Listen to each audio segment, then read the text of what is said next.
நண்பர்கள் அனைவருக்கும் வணக்கம்.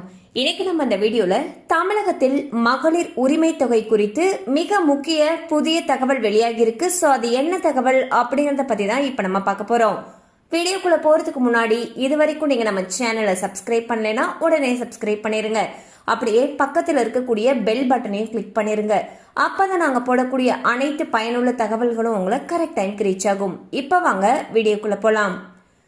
தமிழகத்துல மாதந்தோறும் குடும்ப தலைவிகளுக்கு 1000 ரூபாய் வழங்கக்கூடிய மகளிர் உரிமை தொகை திட்டமானது செயல்படுத்தப்பட்டு வருகிறது.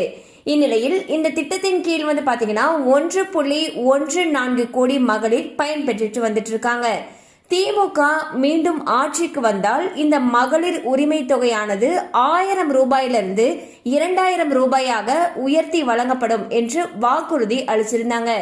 ஆனா தாவேகா ஆட்சியை கைப்பற்றிருக்கக்கூடிய காரணத்தினால தாவேகா ஆட்சி அமைத்தால் மகளிர் உரிமை தொகையானது 2500 ரூபாயாக அதிகரிக்கப்படும் என்று அந்த கட்சியுடைய தலைவர் திரு விஜய் அவர்கள் தேர்தல் வாக்குறுதியாக அறிவிச்சிருந்தாரு.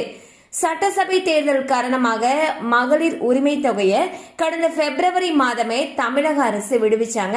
அதுல பாத்தீங்கன்னா அடுத்த 3 மாதங்களுக்கான மகளிர் உரிமை தொகை 1000 ரூபாய், ஒவ்வொரு மாதத்துக்கும் சேர்த்து மொத்தம் 3000, அடுத்து கோடைக்கால சிறப்பு நிதியாக 2000 ரூபாய்னு சொல்லிட்டு மொத்தமா 5000 ரூபாயானது மகளிர் உரிமை தொகை பயனாளர்களுடைய வங்கி கணக்குல வரவு வைக்கப்பட்டுச்சு.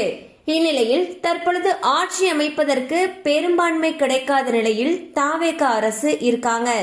இந்நிலையில் ஏற்கனவே திமுக ஆட்சியில் வழங்கப்பட்ட 1000 ரூபாய் மகளிர் உரிமை தொகை கிடைக்குமா அல்லது தாவேகா அரசு பொறுப்பேற்றவுடன் தேர்தல் வாக்குறுதிப்படி 2500 ரூபாய் தருவோம் சொல்லியிருந்தாங்களையா, அந்த தொகையானது விடுவிக்கப்படுமா என்ற கேள்வி எழுந்திருக்கு.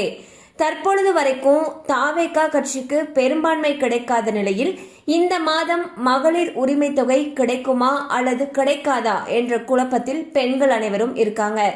சோ பாத்தீங்கன்னா இந்த மாதம், அதாவது மே மாதத்திற்கான மகளிர் உரிமை தொகை கிடைக்குமா அப்படிங்கிற ஒரு பெரிய சந்தேகம் எழுந்திருக்கு. ஏன்னா இதுக்கு முன்னாடி வரைக்கும் திமுக அரசு ஆட்சியில இருந்தப்போ 1000 ரூபாய் மாதம் வழங்கிட்டு வந்துட்டு இருந்தாங்க. தற்பொழுது ஆட்சி மாறி இருக்கக்கூடிய காரணத்தினால இந்த தொகை தொடர்ந்து வழங்கப்படுமா அப்படிங்கிற எதிர்பார்ப்பும் இருக்கு.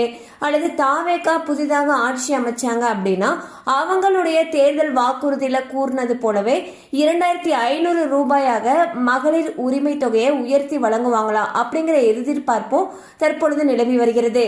கண்டிப்பா இந்த அப்டேட் உங்களுக்கு பயனுள்ளதா இருந்திருக்கும் நம்புறோம். மேலும் இது போல அப்டேட்ஸ் உங்களை உடனே ரீச் ஆகணும்னு நினைச்சீங்கன்னா நம்ம சேனலோட தொடர்ந்து இணைந்திருங்கள். தேங்க்யூ ஃபார் வாட்சிங்.